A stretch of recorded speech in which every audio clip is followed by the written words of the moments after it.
생활이 극도로 어려워서 스스로 병원비를 낼 능력이 없는 분들에게 국가가 병원비를 전액 또는 거의 전액 지원해주는, 우리가 살면서 겪을 수 있는 가장 막막하고 두려운 순간이 언제일까요? 저는 개인적으로 사랑하는 가족이 큰 병에 걸렸는데 당장 통장에 돈이 없어서 치료를 망설이게 되는 그 순간이라고 생각합니다. 몸이 아픈 고통도 크지만 돈 때문에 치료를 포기해야 하나라는 현실적인 고민은 사람을 정말 벼랑 끝으로 몰고 가거든요. 실제로 많은 분들이 매달 월급에서 건강보험료다, 국민연금이다, 세금이다 해서 적지 않은 돈을 내고 계실 겁니다. 그런데 정작 내가 감당하기 힘든 큰 병이 닥쳤을 때 국가가 나를 위해 어떤 안전장치를 마련해 뒀는지 정확히 아시는 분들은 여쭤보면 거의 없었습니다. 우리나라는 생각보다 의료복지 시스템이 촘촘하게 잘 짜여 있는 편이고요. 하지만 치명적인 단점이 하나 있죠. 바로 신청주의라는 겁니다. 국가에서는 당신이 힘들 것 같으니 돈을 주겠다라고 먼저 찾아 나서서 손을 내밀지 않습니다. 나 지금 힘드니까 도와달라라고 손을 들고 신청을 해야 혜택을 주죠. 그래서 이 제도를 몰라서 혹은 설마 내가 되겠어 하고 지나쳐서 공중으로 사라지는 눈먼 돈이 굉장히 많을 텐데요. 몰라서 놓치는 혜택들 정말 너무 아깝고 억울하죠. 그래서 제가 오늘 작정하고 준비를 했고 병원비 앞에서 우리 가족의 생계와 재산을 지켜줄 국가 의료비 지원 제도 13가지를 아주 상세하게 그리고 알기 쉽게 풀어서 설명드리겠습니다. 오늘 영상은 그냥 흘려듣지 마시고 꼭 끝까지 보셔서 여러분의 권리를 당당하게 챙기셨으면 좋겠습니다. 그럼 돈 되는 의료 정보 바로 시작하겠습니다. 먼저 첫 번째는 본인 부담 상한제인데요. 이건 정말 좋은 제도인데 의외로 모르는 분들이 참 많았습니다. 쉽게 설명드리면 국가가 여러분의 소득 수준을 1분위부터 10분위까지 나누고 각 구간마다 1년에 이 금액 이상은 병원비로 내지 마세요라고 상한선을 정해둔 겁니다. 만약 내가 소득이 적은 1분위에 해당한다고 해보겠습니다. 그럼 상한액이 89만 원이 되는 거죠. 올해 암으로 수술하고 입원하느라 본인 부담금이 2억 원이 나왔습니다. 그럼 어떻게 되느냐? 상한액인 89만 원을 뺀 나머지 1억 9,913만 원을 공단에서 다 내주게 되는 겁니다. 이게 바로 본인 부담 상한제라는 것이고 내 소득이 높다면 상한액이 좀 더 높아지긴 하겠지만 어쨌든 감당할 수 없는 수준으로 병원비가 무한정 나가는 것을 막아주는 안전장치죠. 매년 하반기에 건강보험공단에서 환급금을 받아가라는 안내문이 날아오는데 이걸 스팸 우편물인 줄 알고 찢어버리시는 분들이 계십니다. 절대 그러시면 안 되겠죠.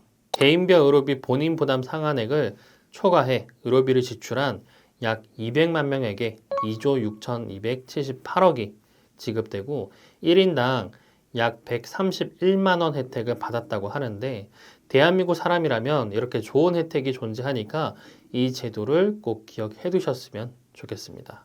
다음 두 번째는 절대 모르시면 안 되는 산정특례 제도입니다.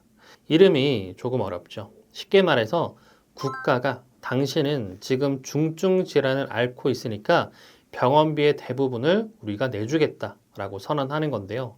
보통 암, 뇌혈관 질환, 심장 질환, 중증 화상 이런 병들은 치료비가 몇 천만 원에서 혹은 억 단위까지도 나올 수가 있는데 이때 이 제도를 신청하면 건강보험이 적용되는 병원비 총액의 단 5%만 환자가 부담하면 됩니다. 암으로 1억을 청구한다면 5%인 500만 원만 내시는 거고 공단에서 나머지 95%인 9,500만 원을 건강보험공단이 대신 내주는 겁니다. 왜 내주냐? 여러분이 의무적으로 내는 4대 보험료 있죠. 대한민국 국민이니까 이 혜택을 보실 수 있는 겁니다. 암, 뇌혈관, 심장질환, 중증 화상, 중증 외상까지 전부 5%만 부담하면 되고 이기질환, 중증 난치질환, 심지어 중증 치매도 대상이 되기에 이건 10% 자기부담금이고 결핵 등은 자기부담금이 아예 0%입니다. 그러니까 암에 걸려서 항암 치료하고 암 수술 받고 억 단위로 청구가 되더라도 이 제도가 있으니까 경제적 위험을 막아낼 수 있는 거죠. 신청 방법도 복잡하지 않습니다. 병원에서 확진 판정을 받으면 의사 선생님이나 원무과 직원이 산정특례 등록 신청서를 작성해 주고요. 그걸 공단에 제출하기만 하면 끝입니다. 한번 등록하면 무려 5년 동안이나 혜택이 유지되고 5년 뒤에도 치료가 계속 필요하다면 재등록해서 기간을 연장할 수 있습니다. 이건 선택사항이 아니고요. 큰 병에 걸렸을 때 가장 먼저 챙겨야 될 필수 생존 키트입니다.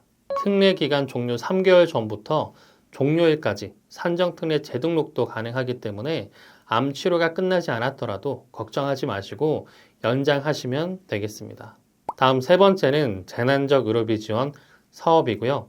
앞서 말씀드린 두 가지 제도는 주로 건강보험이 되는 항목 급여 부분을 깎아주는 제도인데, 하지만 병원비 영수증을 받아보면 우리의 속을 뒤집어 놓는 건 건강보험이 안 되는 항목 비급여죠. 비싼 MRI, 초음파, 특진비, 신약치료제 같은 것들이죠. 이럴 때 필요한 게 바로 이 제도입니다. 소득이 기준 중위소득 100% 이하 중심이고 재산이 과표 기준 7억 원 이하라면 누구나 신청할 수 있습니다.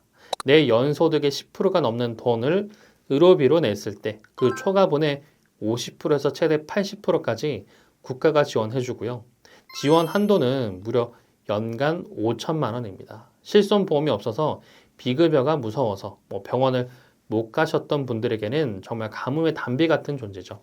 단 이 제도는 퇴원일로부터 180일 이내에 신청해야 한다는 골든타임이 있습니다. 영수증 잘 모아두셨다가 늦지 않게 공단지사에 문의하시길 바라고요.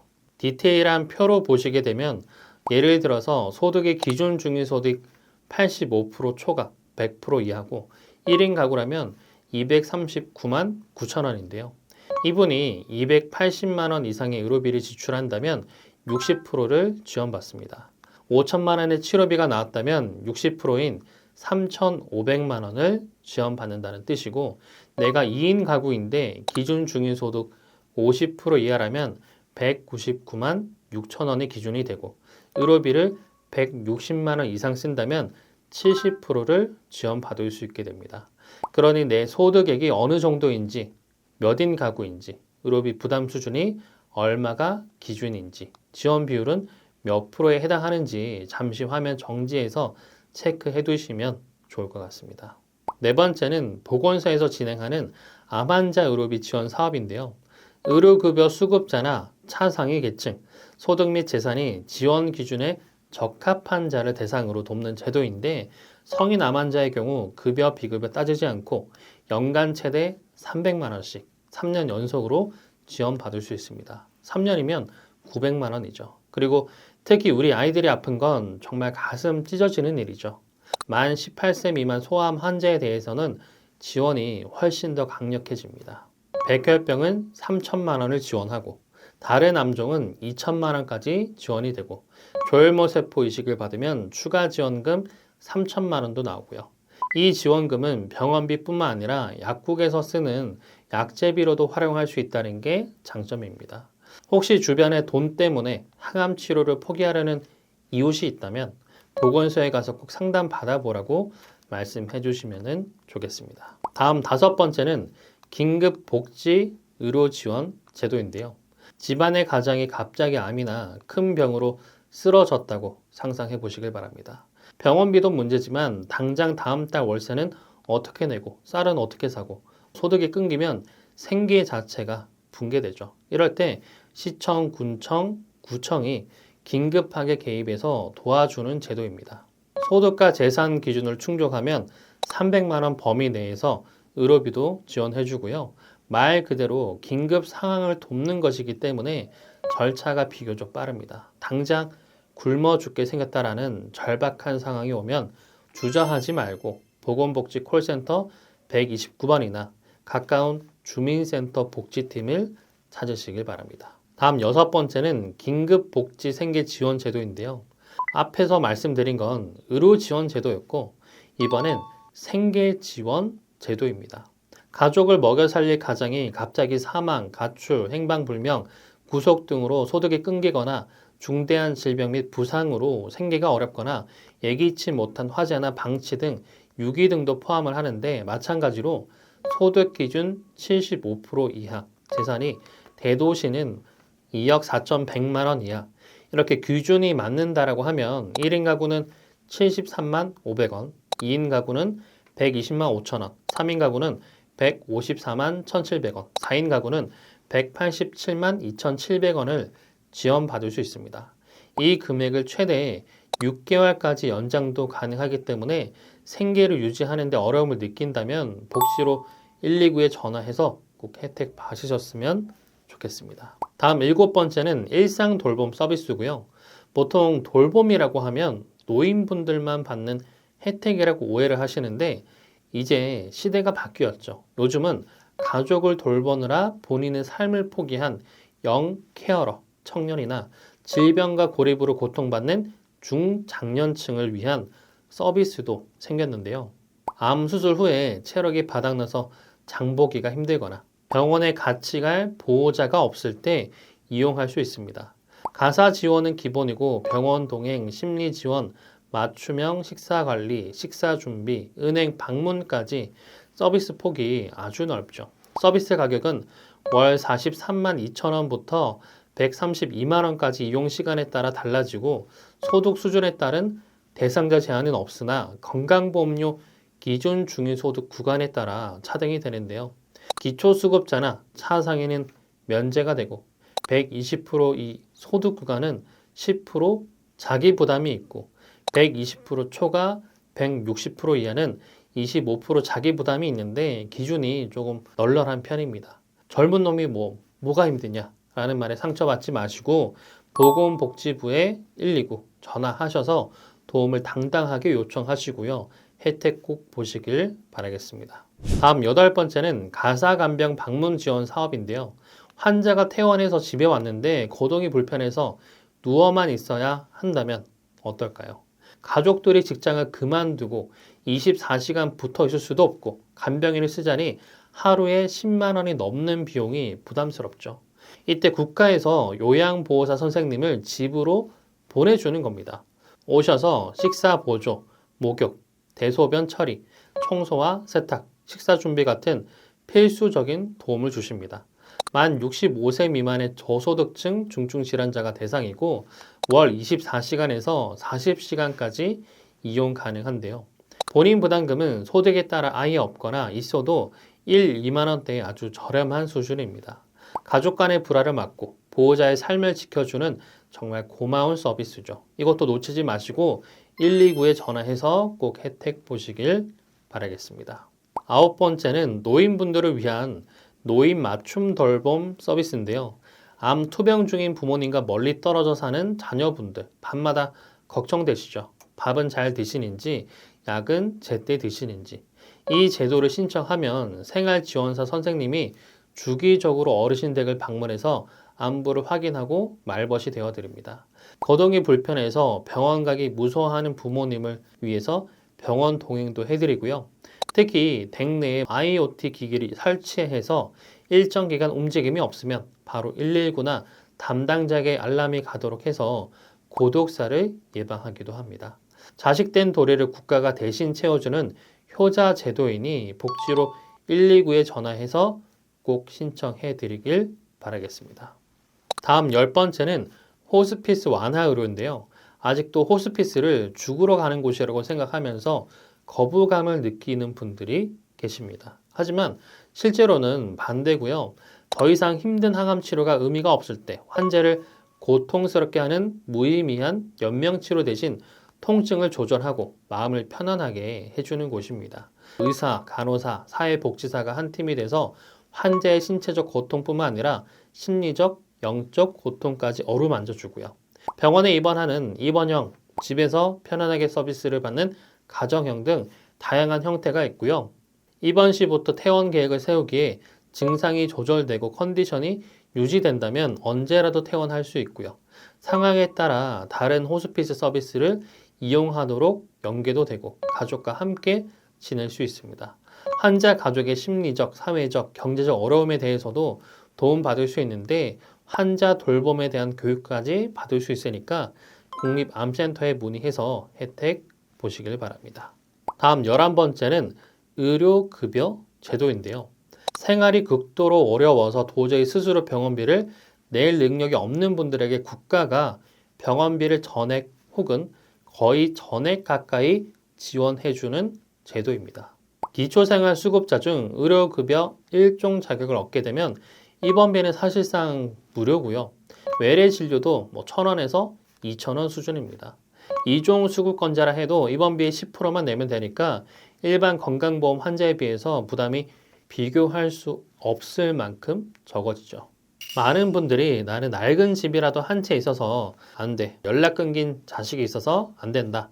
이렇게 지레 포기하시는데요. 최근 몇 년 사이 부양 의무자 기준이 대폭 완화되었고 재산 기준도 공제 항목이 늘어났습니다. 혼자 판단하지 마시고 꼭 사회복지 전담 공무원과 상담을 받아보시길 바랍니다. 내가 몰랐던 수급 자격이 있을 수 있죠. 다음 12번째는 암을 이겨낸 분들이 다시 건강한 사회 구성원으로 자리 잡을 수 있도록 돕는 맞춤형 회복 계획 서비스인데요. 치료 과정에서 약해진 몸을 다시 단단하게 만드는 게 중요한데 운동 방법과 영양 섭취 방법을 배울 수 있고 신체적 고통만큼이나 재발에 대한 두려움도 크죠.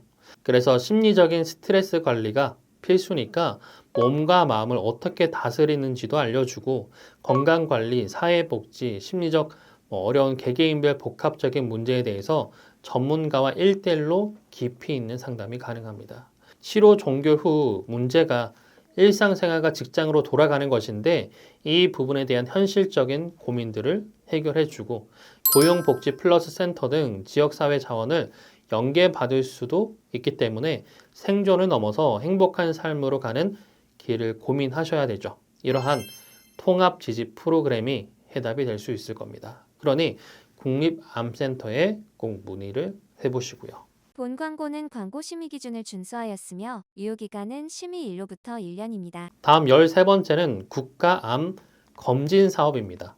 위암, 간암, 대장암, 유방암, 자궁암, 폐암 등 6대암에 대해서 건강보험 가입자 상위 50%는 본인 부담금 10%만 내시면 되고 대장암, 자궁암은 무료고요. 또 건강보험 가입자 하위 50%는 본인 부담금 전액 무료입니다.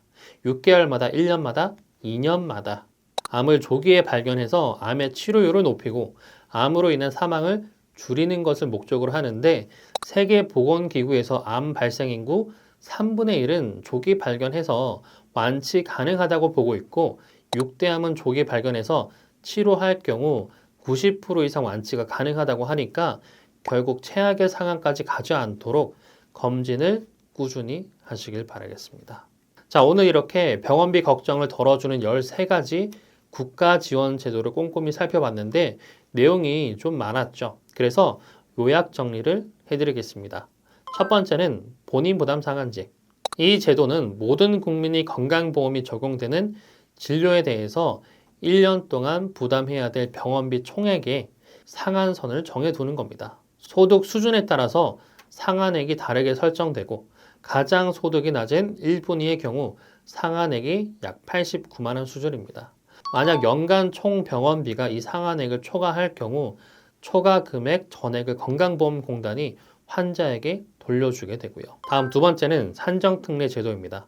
암, 뇌혈관 질환, 심장 질환, 중증 화상, 희귀 난치성 질환 등 치료비가 많이 드는 중증 질환자를 위해 마련된 제도고요. 이 제도를 통해서 해당 질환의 치료비를 단 5%만 본인이 부담하도록 경감을 해주고요.